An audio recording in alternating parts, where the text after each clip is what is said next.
শুভ দুপুর। আমন্ত্রণ ব্যবসা বাণিজ্য আর অর্থনীতির সবশেষ সংবাদ ও বিশ্লেষণ নিয়ে নিউজ 24 এর নিয়মিত আয়োজন নিটল টাটা বিজনেস আওয়ারে। সাথে আছি বাবু কামরুজ্জামান। দর্শক, রবি থেকে বৃহস্পতিবার দুপুর 1টায় প্রচার হচ্ছে আমাদের এই অনুষ্ঠান।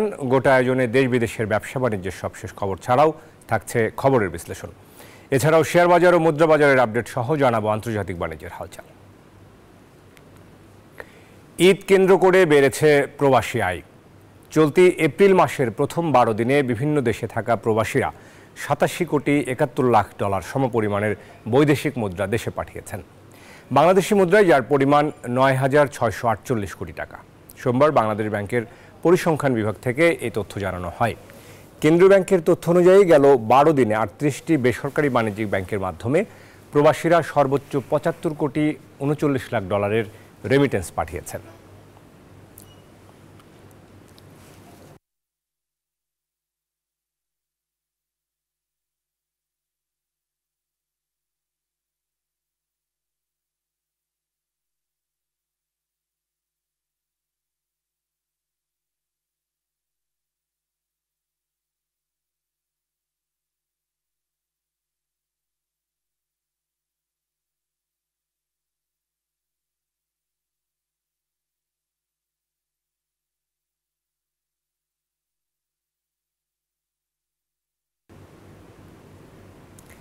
দর্শক, প্রবাসী আয় যেমন হিসাব দেখছিলাম, আমরা প্রবাসী নিয়ে আজকে সংবাদ বিশ্লেষণ করতে চাই। প্রবাসী আয় নিয়ে সংবাদ বিশ্লেষণ করতে আজকে আমাদের সঙ্গে একজন অতিথি যুক্ত হবেন।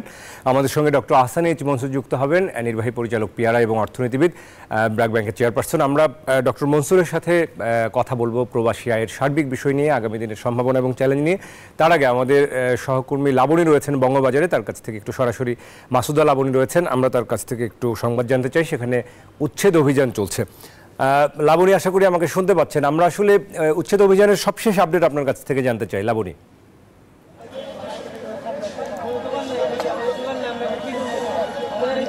বাবু, উচ্ছেদ অভিযান আজকে দ্বিতীয় দিনের মতো সকাল 9টায় শুরু হয়, যদিও এখন সিটি কর্পোরেশনের পক্ষ থেকে যে উচ্ছেদ কার্যক্রম সেটি আর নেই।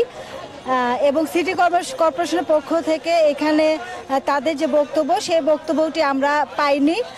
এখানে যারা আছেন তারা হলো যাদের দোকান ছিল তারা এখানে এসেছেন এবং তারা যেটি বলছেন যে তাদের আগে কোনো সময়সীমা বেঁধে দেওয়া হয়নি এবং নির্দিষ্ট করে তাদেরকে কোনো কিছু জানিয়ে দেওয়া হয়নি। তবে এখানে একটি সাইনবোর্ড টাঙানো হয়েছিল এবং সেই সাইনবোর্ডে লেখা রয়েছে যে এখানে 10 তলা একটি পাইকারি মার্কেট হবে।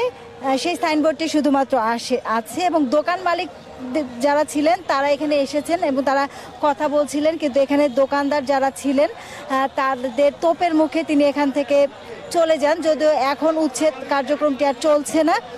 সেক্ষেত্রে সিটি কর্পোরেশন পরবর্তীতে কী ধরনের কার্যক্রম চালায়, পরবর্তীতে তাদের সাথে কথা বললেও তো আমরা জানতে পারবো। এবং এখানে যেহেতু গত বছর একটি ভয়াবহ আগুনের ঘটনা ঘটে এবং সেই আগুনের পরে কিন্তু এখানে অস্থায়ী দোকান পরিচালনা করছিলেন যাদের দোকান ছিল তারা যেটি বলছেন যে তারা আর্থিক কোনো সহযোগিতা পাননি এবং তারা পরবর্তীতে কোথায় তাদের সেই দোকানটি পরিচালনা করতে পারবে সেরকম স্পষ্ট কোনো বক্তব্য তারা জানতে পারেনি, সেটির জন্য তারা অপেক্ষা করছেন। বাবু, লাবণী, অনেক ধন্যবাদ আপনাকে।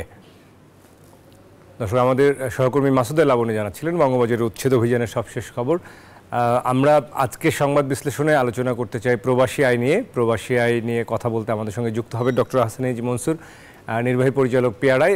আমরা ডক্টর মনসুরের কাছে যাওয়ার আগে এই মুহূর্তে সবশেষ আপডেট নিব। আমরা চট্টগ্রামে আমাদের সহকর্মী নয়ন বড়ুয়া জয় রয়েছে। নয়ন বড়ুয়া জয়ের কাছ থেকে একটু বাজার পরিস্থিতির খবর জানতে চাই। নয়ন বড়ুয়া জয়, আশা করি শুনতে পাচ্ছেন আমাকে। বাণিজ্য প্রতিমন্ত্রী কিন্তু এই ঈদের পরেও আমরা দেখলাম বিভিন্ন সময় বাজার দর নিয়ে কথা বলছেন, বাজার দর নিয়ন্ত্রণের বিষয় নিয়ে কথা বলছেন।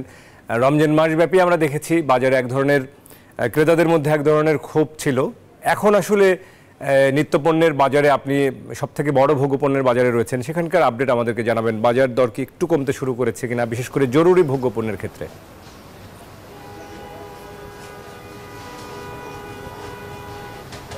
ধন্যবাদ বাবু কামরুজ্জামান, আপনি যথার্থই বলছেন যে ঈদের আগে এক দফা পণ্যের দাম বেড়েছে, তবে ঈদ গেল, এখন আমরা দেখছি নতুন করে আমি যেখানে আছি চাকতায় খাতুনগঞ্জ, দেশের সবচেয়ে বড় ভোগ্যপণ্যের বাজার। এখানে বিভিন্ন ট্রাকে করে আপনি দেখছেন পণ্যগুলো আসা শুরু হয়েছে, আবার এখান থেকেও বিভিন্ন প্রত্যন্ত অঞ্চলে এইসব পণ্যগুলো যাচ্ছে। তবে পণ্যের দামের কথা যদি আমরা বলি, পণ্যের দাম এখনো পর্যন্ত সাধারণ মানুষের নাগালের মধ্যে যেভাবে আসার কথা রয়েছে সেভাবে আসেনি। চালের দাম সবচেয়ে বেশি বেড়েছে, একেবারে সর্বনিম্ন চালের দাম 50 টাকার নিচে নেই। তাহলে 50 টাকার নিচে যদি চাল বিক্রি করা না হয় তাহলে নিম্ন আয়ের মানুষ যারা আছে তারা হতাশায় ভুগছে, এমনকি খুব সমস্যায় ভুগতে হচ্ছে বলে আমাদেরকে জানিয়েছেন। চালের দামটা অন্তত যদি কম হতো তাহলে আলুর দামটা অন্তত কম হতো, তেলের দামটা অন্তত একটু কিছুটা হলেও কমেছে আমরা দেখছি। তবে আলুর দাম আবার বাড়তে শুরু করেছে, চালের দাম আবার বাড়তে শুরু করেছে। একই সাথে আমরা দেখছি সামনে কোরবানি ঈদ, এই কোরবানি ঈদকে ঘিরে এখন থেকে মশলা জাতীয় যে পণ্যগুলো আছে এইসব পণ্যের দাম আবার বাড়তে শুরু করেছে। যেহেতু এতদিন বন্ধ ছিল বাজার, তো গতকাল থেকে কিছুটা দোকান খুলেছে। আজকে একেবারে পুরোদমে চাকতায় খাতুনগঞ্জের ব্যবসা বাণিজ্য আমরা দেখছি পুরোদমে চলছে। তবে যারা ক্রেতা, যারা খুচরা দোকানদার, এমনকি পাইকারি দোকানদার যারা আছেন তারা খাতুনগঞ্জের বাজারে আসা শুরু হয়েছে। তারা বলছেন এখানে যারা পাইকাররা আছেন, তো এখানে যদি মজুদ যেগুলো আছে এগুলো তো বিক্রি হচ্ছে, আবার আমদানিও অনেক পণ্য হচ্ছে। যদি আমদানি যদি পর্যাপ্ত থাকে তাহলে কিন্তু এইসব পণ্যের দাম কমবে বলে আমাদেরকে জানিয়েছেন। তবে এখন থেকে যে জেলা প্রশাসনের, ম্যাজিস্ট্রেটের, এমনকি ভোক্তা অধিকার সংরক্ষণ অধিদপ্তরের তাদের যে অভিযান, সেই অভিযানটা যদি নিয়মিত করা হতো তাহলে আগামী যে কোরবানি ঈদ, এই কোরবানি ঈদে পণ্যের দামটা কিছুটা কম হতো। আমরা দেখছি পেঁয়াজের দামটা কিছুটা কমেছে। তবে একেবারে আমাদের দেশেই উৎপাদন করা হচ্ছে, আলু রপ্তানিও করা হচ্ছে। এই আলুর দাম ঈদের আগে যেমনটা বেড়েছে এখনও সেই দামের মধ্যে আছে। এই আলুর দামটা অন্তত যদি কম হতো তাহলে সহজ হতো, চালের দামটা যদি একটু কম হতো তাহলে সাধারণ মানুষের কিছুটা নাগালের মধ্যে যদি আসতো তাহলে সহজ হতো। এই ছিল আমার এখানকার সর্বশেষ। ফিরে যাচ্ছি স্টুডিওতে বাবু কামরুজ্জামানের কাছে। নয়ন মুরাজ, অনেক ধন্যবাদ আপনাকে। আমরা আশা করব যে বাজার পরিস্থিতি নিশ্চয়ই একটু হলেও সহনীয় হয়ে আসবে। দর্শক, আমাদের সহকর্মী নয়ন মুরাজ চট্টগ্রাম থেকে জানাচ্ছিলেন বাজারের খবর। আমরা আলোচনায় ফিরতে চাই। আমরা যেটি বলছিলাম শুরুতে যে ঈদ কেন্দ্র করে কিন্তু প্রবাসী আয় খানিকটা বেড়েছে। আমরা জানি যে প্রত্যেক উৎসবে এটি হয় এবং চলতি এপ্রিল মাসের 12 দিনে আমরা যে হিসাবটি বলছিলাম যে 87 কোটি 71 লাখ ডলারের সমপরিমাণের বৈদেশিক মুদ্রা দেশে পাঠিয়েছেন। এ নিয়ে আজকে আমরা সংবাদ বিশ্লেষণে আলোচনা করতে চাই। আমরা আমাদের অতিথিকে পেয়েছি, তিনি যুক্ত হয়েছেন। আমরা স্বাগত জানাতে চাই। ডক্টর হাসান এইচ মনসুর আমাদের সাথে যুক্ত রয়েছেন। ডক্টর মনসুর, স্বাগত জানাচ্ছি নিটল টাটা বিজনেস আওয়ার্ডে আপনাকে। আমরা আজকে একটু শুরুতে আপনার কাছ থেকে প্রবাসী আয় নিয়ে একটু আলোচনা করতে চাই। গতকাল বাংলাদেশ ব্যাংক যে হালনাগাদ তথ্য দিয়েছেন সেখানে ঈদের 12 দিনে, অর্থাৎ এই মাসের আমরা প্রথম 12 দিনে আমরা দেখলাম যে 87 কোটি ডলারের রেমিটেন্স আসলে আদায় হয়েছে। সব মিলিয়ে এই যে রেমিটেন্স প্রবাহ, এটিকে কিভাবে দেখছেন? আমাদের এটির যে প্রবৃদ্ধি সেটি কি স্বাভাবিক নাকি অন্যান্য বছরের তুলনায়? আপনার কাছে একটু মূল্যায়ন জানতে চাই। কিন্তু আমার কাছে যেটা মনে হয় যে আশানুরূপ হয়নি। প্রথমত আমি বলবো যে মার্চ মাসের যে ডেটাটা আমরা পেয়েছি সেটা কিন্তু ওই $2 বিলিয়ন আশেপাশে ঘোরাঘুরি করছে। অর্থাৎ আমরা যে একটা বড় একটা উল্লম্ফন আশা করেছিলাম সেটা কিন্তু মার্চে আমরা পাইনি। আবার এপ্রিলের যে তথ্যটা আপনি বললেন যে 12 দিনে 87 কোটি টাকা, সেটা ঠিক আছে, কিন্তু 12 দিনের পরে তো সবই বন্ধ ছিল এবং তারপরে তো বেশি টাকা আসবে না। কাজেই বছর মাস শেষ হয়ে যাবে, অর্ধেক মাস চলে গেছে, হয়তো আরো 100 কোটি টাকা হয়েছে, তো এটা আবার সে ওই $2 বিলিয়ন মতোই হবে হয়তো সবশেষ। তো আমরা কিন্তু সেই $2 বিলিয়নের যে একটা চক্কর, 22 থেকে 24 বিলিয়ন ডলার আমরা গত কয়েক বছর ধরে ঘোরাঘুরি করছি, সেখানে সেই জায়গাটাতেই কিন্তু আমরা এখনো স্থির হয়ে আছি। সেখান থেকে আমরা প্রচুর লোক বাইরে যাচ্ছে, কিন্তু সেই বাইরে যাওয়ার যে একটা পজিটিভ প্রভাব আমাদের রেমিটেন্সের ইনফ্লোতে, সেটা কিন্তু আমরা দেখতে পাচ্ছি না সেইভাবে এখন পর্যন্ত। জি স্যার, প্রবাসী আয়ের ক্ষেত্রে আমরা সরকার তো নানামুখী উদ্যোগ নিয়েছেন, এরপরেও আমরা যতখানি আসলে বৈধ চ্যানেলে ইতিবাচক সাড়া পাওয়া উচিত সেই সাড়াটা মিলছে না। এই যে প্রণোদনা থাকা, আরও অনেক রকম উদ্যোগ, এরপরেও আসলে কেন হচ্ছে না মনে করেন স্যার? এটা হয়তো একটা কোনো সিঙ্গেল ফ্যাক্টর সেখানে হয়তো পাওয়া যাবে না, তবে এটাও সত্যি কথা যে বাংলাদেশ থেকে প্রচুর টাকা বাইরে চলে যায়, বিভিন্ন কারণে যায়। সবই যে অবৈধ অর্থ তা নয়, কিন্তু পাচারটা অবৈধই।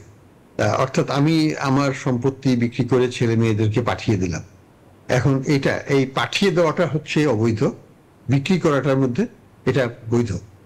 তো এই ধরনের প্রচুর অর্থ, যেহেতু বাংলাদেশিরা এখন দ্বিতীয় প্রজন্ম, তারা হয়তো অনেকেই বিদেশেই থেকে যাচ্ছে, তারা আর বাংলাদেশে ফিরবে না, বাড়িঘর বিক্রি করে দিচ্ছে, চলে যাচ্ছে। এই সংখ্যাটা কিন্তু দিন দিন বাড়ছে এবং এদের সংখ্যা প্রচুর। এটা ছাড়াও আমরা যখন দেখি যে বিভিন্ন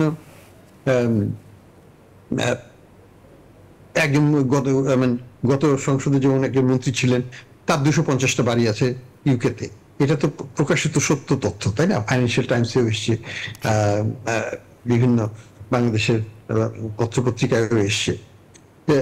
একটা লোক যদি 250 মিলিয়ন পাউন্ড দিয়ে 250 বাড়ি ইউকেতে, যুক্তরাজ্যে কিনতে পারে, তাহলে চিন্তা করুন যে এরকম কত হাজার লোক আছে যারা জমি জমা, বাড়ি ঘর, বিজনেস স্থাপন করছে বিদেশে। তো সেইগুলো ধরলে পরে এই টাকাগুলোর সোর্স কিন্তু প্রধানত দুটো জায়গা থেকেই হয়। একটা হয় মানে পাচারকৃত অর্থের মাধ্যমে হয়, সেটা হয় আমদানিকে বাড়িয়ে টাকা পাচার হচ্ছে, অথবা রপ্তানিকে কমিয়ে টাকা পাচার হচ্ছে, অথবা রেমিটেন্সের যে প্রবাহটা আসছে সেটাকে ডাইরেক্ট করে দেওয়া হচ্ছে, মিসডাইরেক্ট করে উল্টো দিকে নিয়ে সেটা বিদেশে চলে যাচ্ছে এবং বাংলাদেশে তার পরিবারকে টাকা দিয়ে দেওয়া হচ্ছে। তো বিভিন্নভাবে এই কার্য সম্পাদিত হচ্ছে, কিন্তু নেট লসটা হচ্ছে যে বাংলাদেশ আমরা একটা জাতি হিসেবে আমরা এই বৈদেশিক আয়ের অর্জিত অর্থটা আমরা পাচ্ছি না, এবং প্রচুর অর্থ যেটা দেশে বিনিয়োগ হতে পারতো, দেশে থাকতে পারতো, সেই অর্থটা আলটিমেটলি বিদেশে চলে যাচ্ছে, সম্পদটা বিদেশে চলে যাচ্ছে। জি স্যার, সরকারের দিক থেকে বলা হচ্ছে বাংলাদেশ তো গ্রাজুয়েট করছে, বাংলাদেশ মিডল ইনকাম কান্ট্রি হবে, এত উন্নয়ন অবকাঠামো তৈরি হচ্ছে, কিন্তু এই যে আবার বাংলাদেশ ছেড়ে তরুণ মেধাবী জনগোষ্ঠী চলে যাচ্ছে, তার মানে কি বাংলাদেশে বিনিয়োগের পরিবেশের ক্ষেত্রে এখনো কোথাও অনিশ্চয়তা, বাধা রয়ে গেছে? কোথাও না, অনেক বেশিরভাগ জায়গাতেই বাধা আছে এবং সুযোগ, অপরচুনিটি। একটা বিদেশি একটা ছেলে লেখাপড়া করেছে, তাকে চাকরির ব্যবস্থাটা তাকে থাকতে হবে, তো সে বাংলাদেশে এসে করবেটা কি? এবং বাংলাদেশে যদি না আসে তাহলে তার সম্পদ বাংলাদেশে কেন থাকবে? সে আলটিমেটলি সেটাকে বিদেশে নিয়ে যাবে। তো এই যে ডাইলেমাটা, এটা কিন্তু প্রকট হয়ে দেখা দিচ্ছে।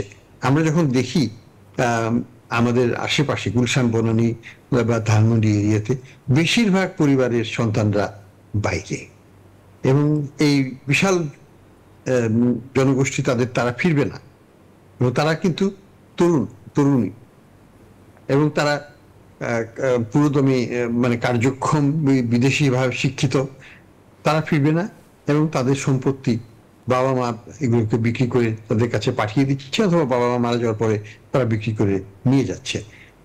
এটা ব্যাপকভাবে আছে।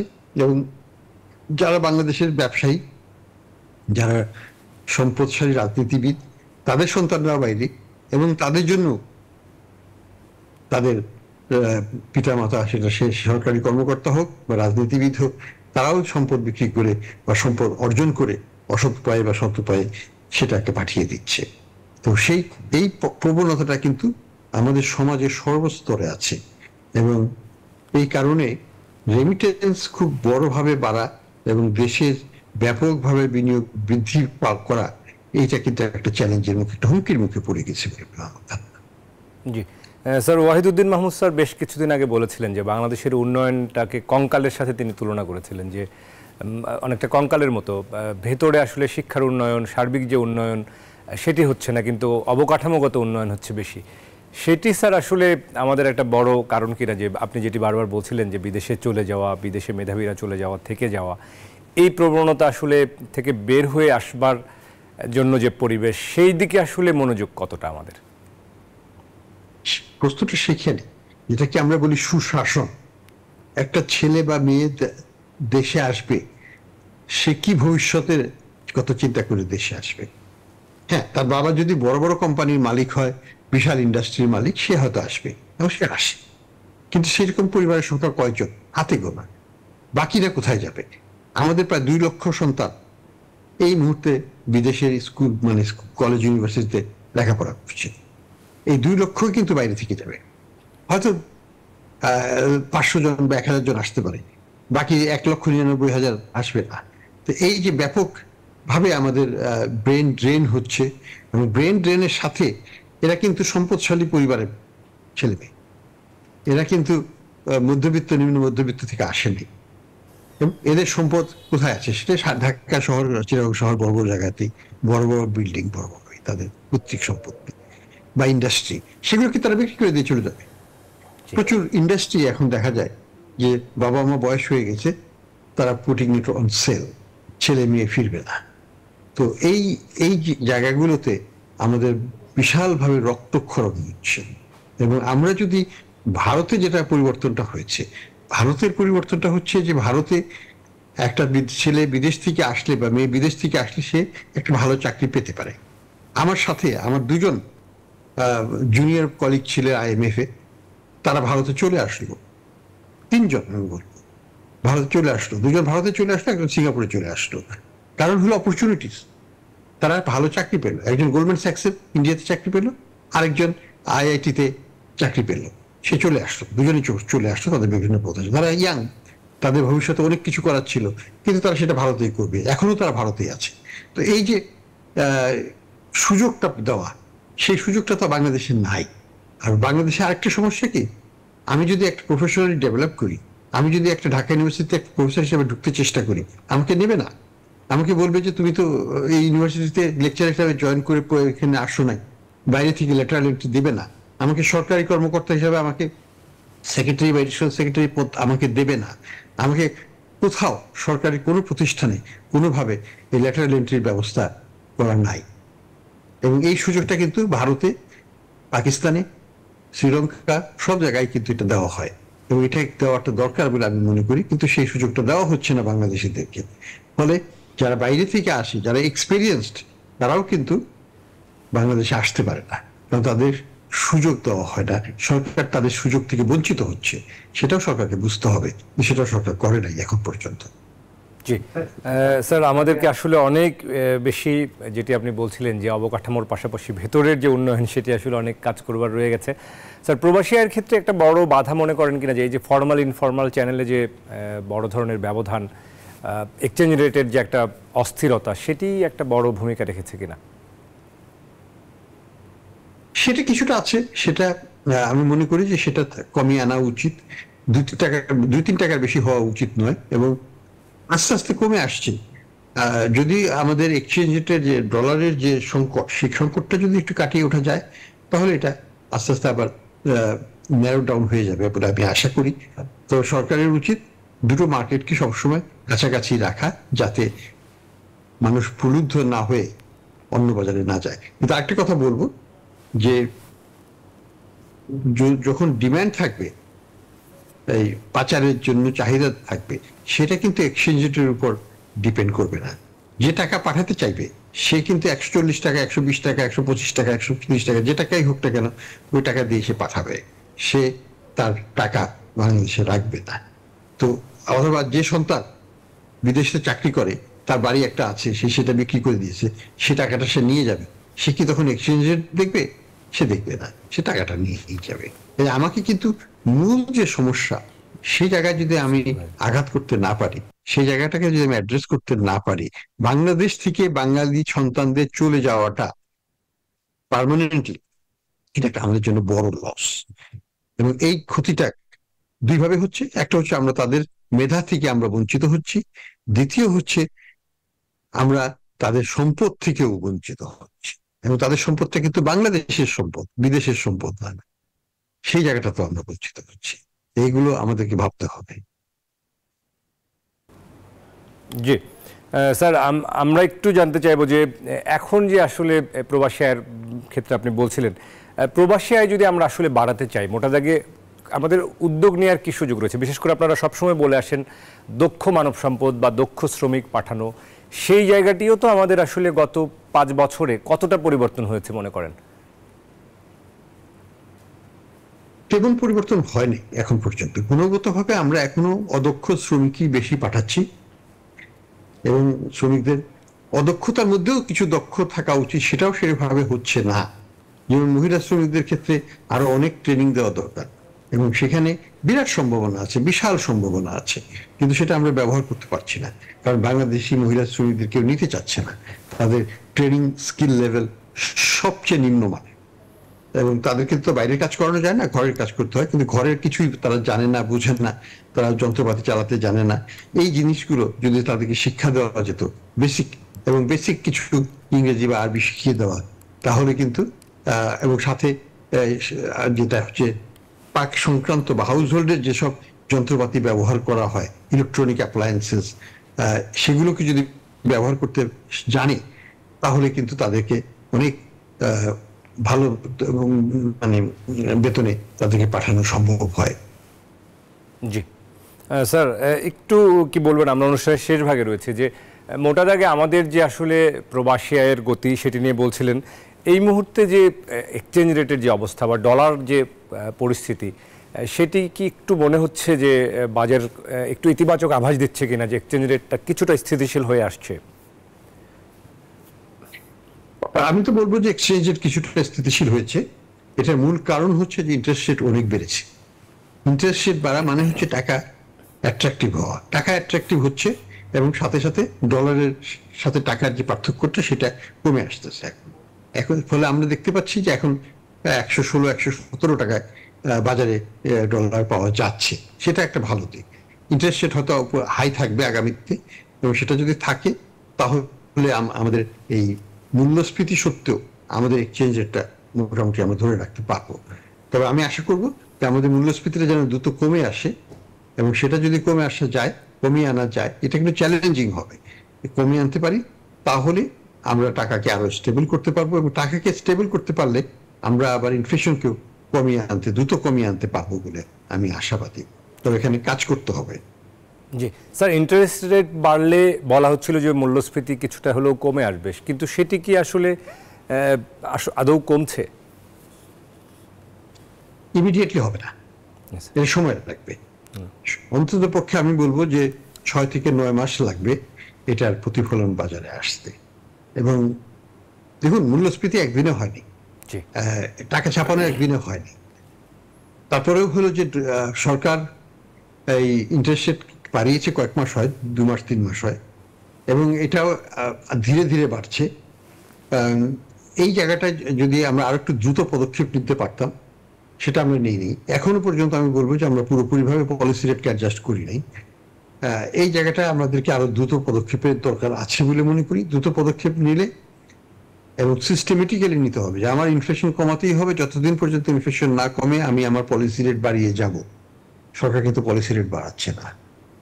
এই জায়গাটা সরকারকে বা বাংলাদেশ ব্যাংককে আরো কার্যকর পদক্ষেপ নিতে হবে। স্যার, অনেক ধন্যবাদ জানাই আমাদের সাথে যুক্ত হবার জন্য, আপনার মূল্যবান আলোচনা তুলে ধরবার জন্য। নিশ্চয়ই পরবর্তী অনুষ্ঠানে আবারও আপনাকে পাশে পাবো, সেই প্রত্যাশা জানিয়ে আজকের মতো স্যার বিদায় জানাচ্ছি। ধন্যবাদ স্যার। ধন্যবাদ। দর্শক, আমাদের সঙ্গে ডক্টর আহসান এইচ মনসুর যুক্ত ছিলেন, কথা বলছিলেন প্রবাসী আয় নিয়ে, প্রবাসী আয়ের আগামী দিনের চ্যালেঞ্জ নিয়ে, সম্ভাবনা নিয়ে। যাচ্ছি অন্যান্য সংবাদে। আমদানি নির্ভর ভোগ্যপণ্যের উপর ট্যাক্স না কমালে সাধারণ মানুষকেই ভুগতে হয় বলে মন্তব্য করেছেন বাণিজ্য প্রতিমন্ত্রী আহসানুল ইসলাম টিটু। মঙ্গলবার রাজধানীর সেগুনবাগিচায় ঢাকা রিপোর্টার্স ইউনিটিতে মিট দ্য প্রেস অনুষ্ঠানে এসব কথা বলেন তিনি। রাজস্ব আদায় নিয়ে নির্দিষ্ট নীতিমালা থাকতে হবে উল্লেখ করে প্রতিমন্ত্রী বলেন, রাজস্ব আহরণ করতে হবে ব্যক্তি ও কর্পোরেট পর্যায় থেকে। এ সময় প্রতিমন্ত্রী জানান, কমোডিটি পণ্য আমদানির বিষয়ে রাশিয়া ও মিয়ানমারের সাথে কথা হয়েছে। ব্রাজিলের পররাষ্ট্রমন্ত্রীর সাথে সয়াবিন তেল ও চিনি আমদানির বিষয়েও আলোচনা হয়েছে বলে জানান তিনি। এছাড়া ন্যায্য মূল্যে পণ্য বিক্রি করা টিসিবির অস্থায়ী দোকানগুলোকে স্থায়ী করার উদ্যোগের কথাও জানিয়েছেন মন্ত্রী। ইনশাআল্লাহ এই অর্থ বছরে আমরা এই তালিকা হালনগদ করে স্থায়ীভাবে টিসিবির মাধ্যমে আমরা পণ্য সরবরাহ করতে পারবো। সেই সাথে মাননীয় প্রধানমন্ত্রী আমাদেরকে নির্দেশ দিয়েছেন যে এর সাথে আরো কোনো পণ্য মানে সাবসিডাইজ প্রাইসে না হলেও ন্যায্য মূল্যে আমরা দিতে পারি কিনা। দর্শক, এই মুহূর্তে আমরা বাণিজ্য প্রতিমন্ত্রী এই অনুষ্ঠানে আমাদের সহকর্মী ওয়ালিদ সাকিব ছিলেন। ওয়ালিদ সাকিবের কাছ থেকে একটু সবশেষ আপডেট জানবো। ওয়ালিদ সাকিব আশা করি আমাকে শুনতে পাচ্ছেন। ওয়ালিদ সাকিব, আপনি তো সেগুনবাগিচায় রয়েছেন। আমরা ছোট্ট করে বাণিজ্য প্রতিমন্ত্রীর এখানে বক্তব্য শুনছিলাম। আজকে মূলত আসলে বাণিজ্য প্রতিমন্ত্রী এই যে আমদানির বিষয়ে, ব্রাজিল থেকে আমদানির বিষয়ে আলোচনা হয়েছে জানিয়েছেন, রাশিয়া মিয়ানমারের কথা জানিয়েছেন। মোটা দাগে আসলে কোন বিষয়গুলো তিনি, যেহেতু সাংবাদিকদের অনেক প্রশ্নের জবাব দিয়েছেন, কোন বিষয়গুলো আলোচনা এসছে আমাদেরকে জানাবেন।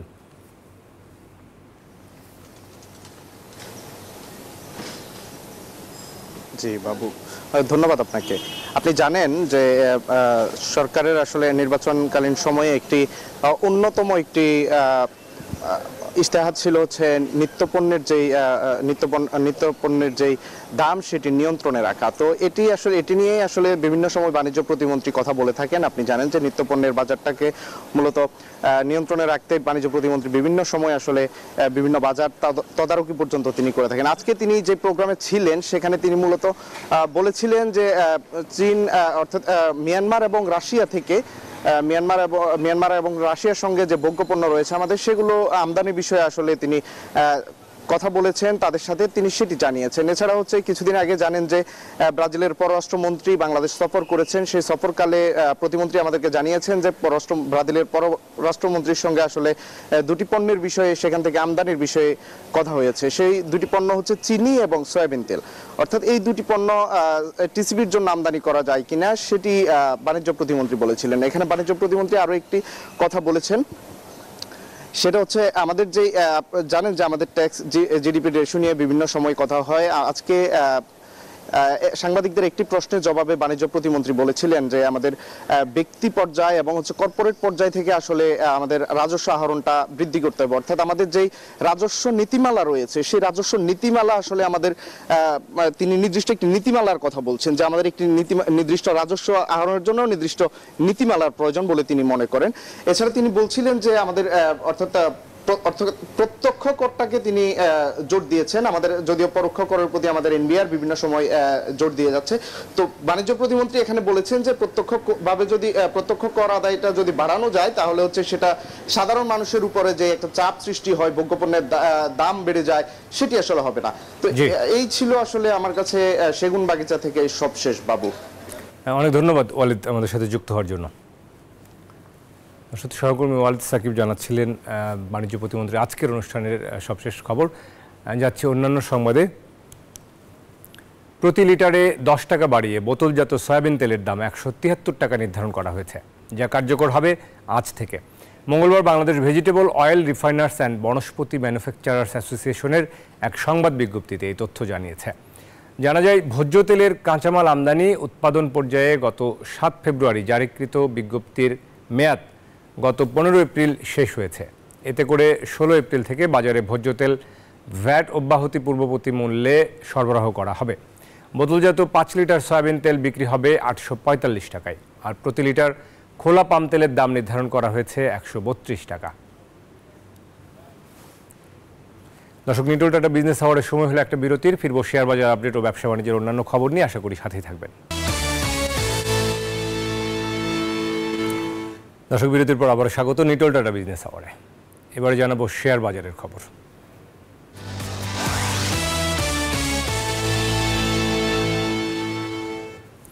ঈদের পর দ্বিতীয় কর্মদিবস পুঁজিবাজার চলছে এবং আমরা যেটি গতকালকেও দেখেছিলাম, পুঁজিবাজার কিন্তু নেতিবাচক ধারায় লেনদেন শেষ হয়েছে। এবং আজকের সবশেষ পরিস্থিতি আপনাদেরকে জানাতে চাই। আমরা দেখে নিব ঢাকা স্টক এক্সচেঞ্জের ওয়েবসাইট থেকে, সবগুলো নেতিবাচক। গতকালকের কথা যেটি বলছিলাম, আজকেও কিন্তু আমরা দেখছি, যদি সব শেষ পরিস্থিতি আমরা দেখি যে সবগুলো সূচকের কিন্তু পতন হয়েছে। এখন পর্যন্ত নিম্নমুখী ধারায় লেনদেন চলছে। এখন পর্যন্ত বেলা 1:30 নাগাদ লেনদেনের যে পরিস্থিতি, সেখানে আমরা দেখতে পাচ্ছি যে প্রধান সূচক ডিএসইএক্স 3 পয়েন্ট কমেছে, 3.78 পয়েন্ট কমে 5774 পয়েন্টে নেমে এসছে। এবং ডিএসই সরিয়া সূচক সেটি 2 পয়েন্ট কমে অবস্থান করছে 1203 পয়েন্টে। এবং ডিএস30 সূচক, বাছাই করা কোম্পানি নিয়ে গঠিত যে সূচক, সেটিও 3 পয়েন্ট কমে অবস্থান করছে 2011 পয়েন্টে। সব মিলিয়ে লেনদেনের যে গতি, সেটি আমরা দেখছি অনেক ধীর গতি। 390 কোটি টাকার লেনদেন হয়েছে এখন পর্যন্ত। আর হাত বদল হওয়া শেয়ার মিউচুয়াল ফান্ড ইউনিটের মধ্যে 165টির দর বেড়েছে, 163টির দর কমেছে, আর অপরিবর্তিত আছে 68 শেয়ার ও মিউচুয়াল ফান্ড ইউনিটের দর। তো এই ছিল পুঁজিবাজারের এখন পর্যন্ত সবশেষ পরিস্থিতি। পুঁজিবাজারের পর আমরা মুদ্রা বাজার পরিস্থিতি একটু আপনাদেরকে জানাতে চাই। ব্যাংকের যে তথ্য, সোনালী ব্যাংকের তথ্য ধরে যদি বলি, আজকে মার্কিন ডলার লেনদেন হচ্ছে, অর্থাৎ সোনালী ব্যাংকে 114 টাকায় কেনা হচ্ছে, 115 টাকায় বিক্রি করা হচ্ছে। খোলা বাজারে যদিও আরও কিছুটা বেশি। ইউরো 125 টাকায় কেনা হচ্ছে, 131 টাকায় বিক্রি করা হচ্ছে। পাউন্ড 143 টাকায় কেনা হচ্ছে, 147 টাকায় বিক্রি করা হচ্ছে। চীনা ইউয়ান রয়েছে 14 টাকা ক্রয় মূল্য, বিক্রি মূল্য 17 টাকা। সৌদি রিয়াল 28 টাকা 50 পয়সা ক্রয় মূল্য এবং বিক্রি মূল্য 31 টাকা 80 পয়সা। ভারতীয় রুপি রয়েছে 1 টাকা 41 পয়সায় কেনা হচ্ছে, 1 টাকা 47 পয়সায় সেটি বিক্রি করা হচ্ছে। এই ছিল প্রধান প্রধান মুদ্রার বিনিময় মূল্য। এবারে স্বর্ণের দরদাম। বাংলাদেশ জুয়েলার্স অ্যাসোসিয়েশন আন্তর্জাতিক বাজারের সাথে সমন্বয় করে সবশেষ যে দর হালনাগাদ করেছেন, সেখানে আমরা দেখতে পাচ্ছি যে ইতিহাসের রেকর্ড পরিমাণ, অর্থাৎ 1 লাখ টাকা তো ছাড়িয়েছেই। এখন 22 ক্যারেটের 1 ভরি স্বর্ণ কিনতে হলে আপনাকে গুনতে হবে 1,17,573 টাকা। এবং 21 ক্যারেটের যে স্বর্ণ রয়েছে সেটিও 1,12,207 টাকা। 18 ক্যারেটের স্বর্ণের দাম পড়বে 96,228 টাকা প্রতি ভরি। আর সনাতন যে স্বর্ণ রয়েছে সেটি 80,190 টাকা প্রতি ভরি। গ্রাম প্রতি দরও পাশে দেখানো রয়েছে। স্বর্ণের পর রূপার দাম আমরা দেখে নিব। 22 ক্যারেটের রূপা এখন 2,098 টাকা ভরি। রূপার দাম খুব একটা পরিবর্তন হয়নি। 21 ক্যারেটের রূপা রয়েছে 2,005 টাকা ভরি। 18 ক্যারেটের রূপা 1,714 টাকা প্রতি ভরি এবং সনাতন যে রূপা রয়েছে সেটি 1,282 টাকা প্রতি ভরি। দর্শক, এই ছিল আমাদের কাছে স্বর্ণ, মুদ্রা এবং রূপার বাজারের আপডেট, সবশেষ দরদাম। নিউট্রাল ডেটা বিজনেস আওয়ার্ডে আরও একটা বিরতি নেবার সময় হলো। ফিরবো দেশ ও বিশ্ব বাণিজ্যের অন্যান্য খবর নিয়ে। আশা করি সাথে থাকবেন। দর্শক, আবারও স্বাগত নিউট্রাল ডেটা বিজনেস আওয়ার্ডে। ঈদ পরবর্তী প্রথম কর্মদিবসে সোশ্যাল ইসলামী ব্যাংকের প্রধান কার্যালয়ে উদযাপিত হয়েছে এক বর্ণাঢ্য ঈদ পুনর্মিলনী অনুষ্ঠান। অনুষ্ঠানে প্রধান অতিথি ছিলেন ব্যাংকের ব্যবস্থাপনা পরিচালক ও প্রধান নির্বাহী জাফর আলম। এ সময় ব্যাংকের উপব্যবস্থাপনা পরিচালক মোহাম্মদ ফোরকানুল্লাহ, আব্দুল হান্নান খান ও মোহাম্মদ হাবিবুর রহমান, ব্যাংকের প্রধান কার্যালয়ে বিভাগীয় প্রধানগণ, বিভিন্ন অঞ্চলের আঞ্চলিক প্রধান, ঢাকাস্থ কয়েকটি শাখার ব্যবস্থাপক সহ প্রধান কার্যালয়ের কর্মকর্তাবৃন্দ উপস্থিত ছিলেন। দর্শক, এবারে জনপদের শিল্প বাণিজ্যের খবর।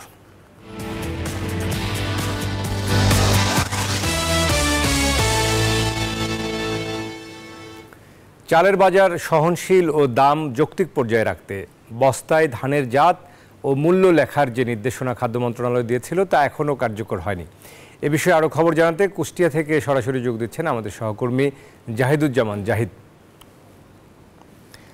জাহিদ, আশা করি আমাকে শুনতে পাচ্ছেন। আমরা সরকারের এই যে সিদ্ধান্তের কথা আসলে বলছিলাম, সেই সিদ্ধান্ত কতটা কার্যকর হচ্ছে, মাঠ পর্যায়ের বাস্তবতা কি আমাদেরকে একটু জানাবেন।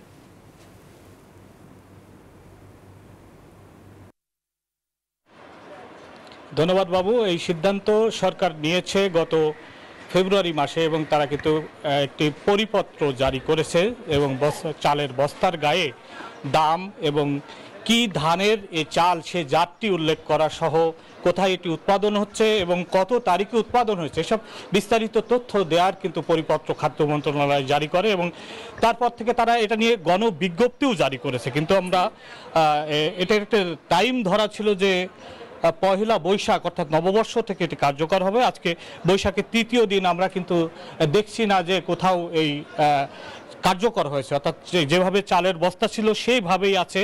কুষ্টিয়ার এই পৌর বাজারে আপনি দেখছেন যে বস্তার গায়ে আগে যেভাবে বিভিন্ন রকম তথ্য দেয়া থাকতো সেই তথ্যই আছে, নতুন করে যে এর দাম এবং জাত এগুলো লেখা হয়নি এবং কবে উৎপাদন হয়েছে সেই তথ্যগুলো কিন্তু লেখা। আমি যদি একজন বিক্রেতার সাথে একটু কথা বলি, যে হচ্ছে আপনারা কি বস্তার গায়ে যে দাম লেখা সেই বস্তা পেয়েছেন? জি না, এখনো সেই মালটা এখনো মার্কেটে আসেনি। হয়তো নতুন উঠবে, নতুন উঠলে হয়তো সেই মালটা আসবে, হয়তো বস্তার গায়ে সিলমারা থাকবে হয়তো। কারণ আমরা কিছু বলতে পারছি না, মিল মালিকরা সেটা জানে তারা কি করবে না করবে, আমরা এখনো পাইনি। শুনছিলেন বিক্রেতারা কিন্তু বলছে যে তারা মিল মালিকরা এখনো সেই ধরনের বস্তা বাজারে ইনক্লুড করেনি এবং আমরা মিল মালিকদের সঙ্গে কথা বলেছি, বিভিন্ন পর্যায়ের মিল মালিকদের সঙ্গে, তাদের নেতাদের সঙ্গে।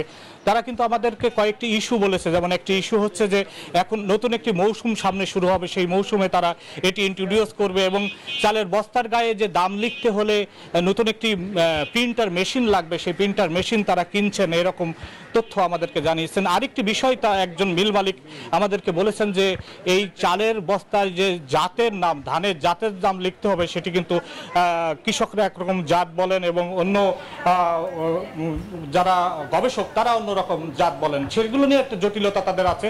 তবে কুষ্টিয়া জেলা প্রশাসক বলেছেন যে যে কোনো মূল্যে এই সরকারের এই সিদ্ধান্ত তারা বাস্তবায়ন করবে। জি। এই খবর আমি জানিয়ে চলে যাচ্ছি স্টুডিওতে। বাবু, আপনার কাছে। বাবু। জাহিদ, অনেক ধন্যবাদ আপনাকে আমাদের সাথে যুক্ত থাকার জন্য। দর্শক, চালের বস্তার যে নীতিমালা খাদ্য মন্ত্রণালয়ের সে বিষয়ে আপডেট জানাচ্ছিলেন আমাদের সহকর্মী কুষ্টিয়া থেকে। এবারে বিশ্ব বাণিজ্যের খবর।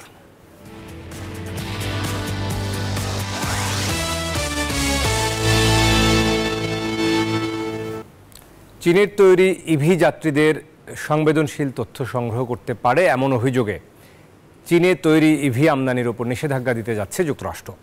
এরই মধ্যে প্রেসিডেন্ট জো বাইডেনের প্রতি আহ্বান জানিয়েছেন মার্কিন সিনেটর শেরড ব্রাউন।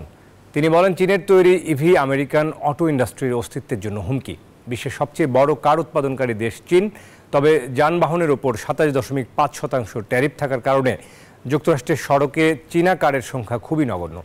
এরপরও বিনিয়োগ ও বাণিজ্যের উপর যুক্তরাষ্ট্রের নিষেধাজ্ঞা নিয়ে গভীর উদ্বেগ প্রকাশ করেছে বেইজিং। দর্শক, এই ছিল নিটল টাটা বিজনেস আওয়ারের এখনকার আয়োজন। ব্যবসা বাণিজ্যের সবশেষ খবর ও খবরের বিশ্লেষণ জানতে চোখ রাখুন রবি থেকে বৃহস্পতিবার দুপুর 1টায় বিজনেস আওয়ারে। এছাড়া রাত 9টায় বিজনেস এক্সপ্রেস দেখার আমন্ত্রণ জানিয়ে এখানে শেষ করছি। এতক্ষণ সাথে থাকার জন্য সবাইকে ধন্যবাদ।